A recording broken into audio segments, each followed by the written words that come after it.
Alright everybody, welcome back to Jim Bob's Garden. So it is the 29th of December, and last year I started my planting for my seedlings a little bit late, I believe. So this year we're going to go ahead and do it here at the end of December. And normally what happens, we have a table that I put all my seedlings on inside the house, but that table gets used for Mama's Christmas decorations. Alright, she's got her village that she puts on that table. So I either need to get another table or I've got to come up with a different solution. So this year I've got the greenhouse, and so what I'm going to do is I'm going to go ahead and plant them now, and I'm going to put them in the greenhouse, and that hopefully should keep them warm enough to go ahead and germinate and grow up nice. We're going to find out. So what we're going to plant today is tomatoes and peppers. I have several different varieties of tomatoes. Now I want to show you this over here. So what I have, this is nice fluffy compost. Now what I have is I have a little sifter, and it's just essentially 1/4 inch hardware cloth on a wooden frame, and I sift my compost through it, and then underneath here, which is kind of hard to tell, is a little bit of potting soil.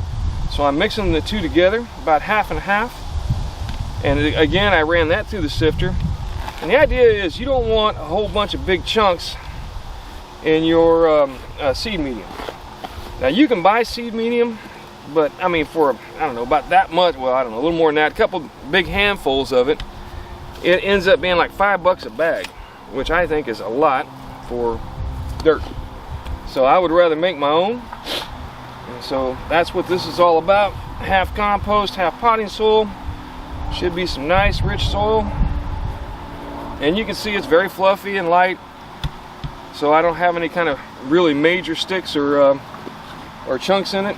And the big problem with chunks is that it tends to make the seeds have to grow around them, and I don't really want that to happen. All right. Plus, if you get a big chunk on the top, a lot of times the soil will not be right where that chunk is, and then you can have a lower germination rate. Now, look at my hands. See them hands? Those are dirty hands. And I know a lot of gardeners use gloves. Well, a gardener with gloves to me is like a skinny cook. Never trust a skinny cook. If your cook ain't fat, that means they're not eating their food. Now that's not true. But at any rate, a gardener with gloves to me makes no sense. If you're going to eat what you grow out of this dirt, then there should be nothing in this dirt that you can't put your hands into. If you're putting a bunch of chemicals in your dirt and so on, I can understand the need for gloves, but that also makes you wonder about what you're eating out of it. That's just my opinion. You can take that for what it's worth. Alright, so here I have some trays that I have bought plants in way back when. These are probably, I don't know, 4 or 5 years old. Then I just take and I loosely throw the dirt on it, fill it up. I'll show you why I loosely do it here.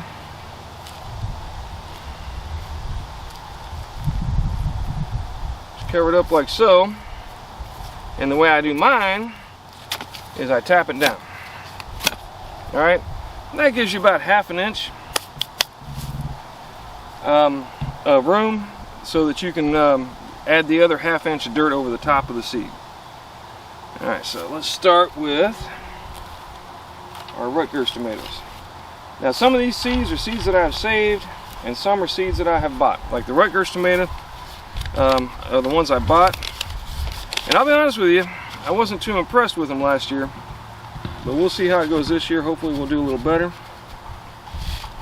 Now when you go to planting them, I usually put, I don't know, 3 or 4 seeds in each, maybe a few more, and then the idea will be once we get a whole bunch of plants growing up, you pick the best plant, and then you take and nip off the rest of them down close to the base so they'll die, and just leave the one good plant. So simple as that. Seeds back. Waste not, want not, right? And then you want a stake with the name on it so that you know what you got. And then just take you some more dirt, sprinkle it over the top. And this is where you kind of get to decide about how much dirt you have covering it. So I'm putting about 1/4 to 1/2 inch of dirt here on each cell. And then what's going to happen is it'll pack down somewhat as you water it. But tomatoes, one of the nice things about tomatoes, you can always add dirt to a tomato plant, because the stem, where it meets the dirt, will actually form more roots, and it'll make it a stronger, healthier plant. Alright, so we got some tomatoes planted. We'll set them aside for now. That's the Rutgers ones. And then we're going to do the same thing with some peppers. Now, everything I've read says start your pepper plants and your tomato plants about the same time.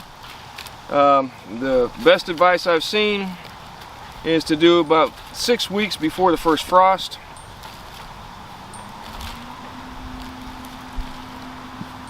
And then the idea being that they'll be nice and healthy, big plants by the time the first frost, or I'm sorry, did I say first frost? I meant last frost. So about 6 weeks before the last frost. And the idea being that by the time you get them in the ground, they'll be a nice, big, healthy plant. And here we're going to do some purple tomatoes. So hopefully, these are my seeds from last year, so hopefully they have, hopefully they're good seed.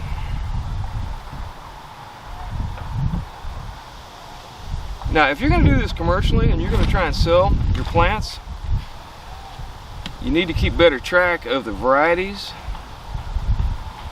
that you have. And you probably should keep better track of the varieties either way. But I have not been that careful this year. But I don't sell mine. I do give a few away. Mostly to my kids, neighbors, friends and such. I actually have a friend. Can't remember his name though. But I have a friend somewhere, surely. So we're gonna do that one. A little more tomatoes. Now the steaks you can buy at your big box stores, Walmart, Lowe's, Home Depot. You can get them online.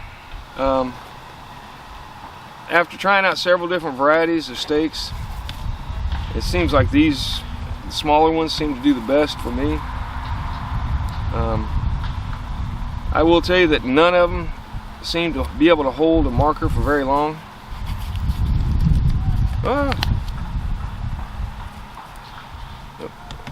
Exposed my seeds. Never expose your seed. And then we'll water all this in once I put them in the greenhouse. So we got those. We got some really old grape tomato seeds. Now hang on, those I want to mark. What do I have for markers? I need more markers. Y'all are feeling like you're generous, you can donate some markers to me. Somehow. Kind of like sending stuff to Santa Claus, right? Just address it, Jim Bob. I'm sure they'll find me. I'm sure they'll find me.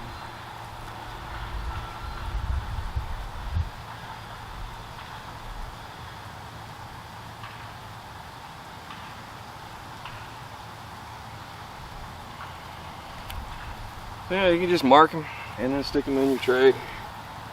But there's nothing worse than trying to figure out what a plant is. Now once you get good at this, you've done it for a while, you can usually tell. Alright, these are my red pepper seeds. I did not have good luck with the red peppers last year. For some reason, just did not seem to get the red ones to grow. I'm not really sure why. We're going to try again, and if I can't get these to grow, I'll get some new seeds. But I will tell you that I try and save as much seed as I can from my existing plants. Well, not as much. I try and make sure I have a good batch of seeds from the existing plants from each year. One, because I don't have to pay for it. And two, the idea is that hopefully what will end up happening is our varieties, year over year, will get more and more adapted to our locality here. Our weather patterns, our soil conditions,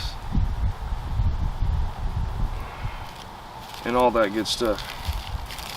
And the sound of my voice, because I talk to plants. No, I don't talk to my plants. I should talk to my plants. They say it's good. I'm reading a book now called The White Trash Gardener. And he says that if you want to grow good, healthy plants, go out and cuss at them. I don't know if that's a good idea or not. I might try it this year if I don't get a good harvest. Alright. What was that again? Large red peppers.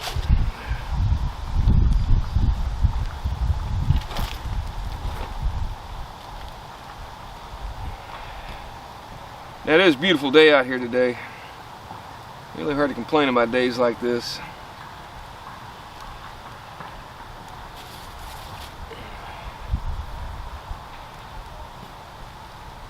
It's like almost 70 degrees, like mid-60s. The advantages of living in Florida. Red hot pepper. Alright, so I'm going to continue on. I'm also planting peach seeds. I've never had peaches grow from seed. What I understand, you want them about 2 inches deep. And I got these from one of my kids for Christmas. I told him all this year, I said, look, give me seeds or gardening books, primarily. That's about 2 inches. Each knuckle of your finger is about 1 inch. It's not exact, but it's close. And I'm just going to set that in there, cover it up. Now, one of the things about a tree is you want to start it off in a fairly tall pot. You know, the taller the better, so the roots have room to grow. I say that, but I haven't had the best success with growing any kind of fruit from seed so far. That's not to say I won't be successful in the future. I did get a lot of seeds to sprout, but some of them didn't make it to full maturity. Others, the tree grew and then died back, or the seed just never germinated. So we're going to see how it works in the greenhouse. Hopefully that'll work. Alright, so that's my planting day. I've got a bunch more stuff I'm going to plant, but recommendation from me at this point would be to think about real serious about if you have a sunny spot where you can put them and keep them warm, start thinking about doing your tomatoes and your peppers now. Get them started, get the plants growing up so that when you put them out into the garden, they're nice, big, healthy, and hopefully growable plants. It is hard to determine here in Jacksonville when the last frost will be. Last year we didn't have a frost. The year before we had a bunch of frosts, and they went late. I think it was the year before that I had a frost all the way into May, or April at least.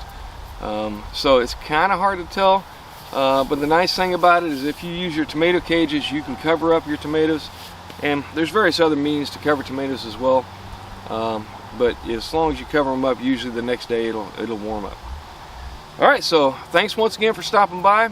Do me a favor, if you like what I'm telling you, give me a like on the video. Apparently that's one of the big drivers of YouTube, the algorithm to determine who gets to see what. So the more likes I get, the more other people will have the opportunity to see what I've got. That is, if you like it. I mean, if you don't like it, then put a dislike. I don't care. I'd rather have an opinion on it than no opinion and kind of guessing and blowing in the wind, so to speak. But thanks once again for stopping by. Like, subscribe, and let me know what you think. And grow some.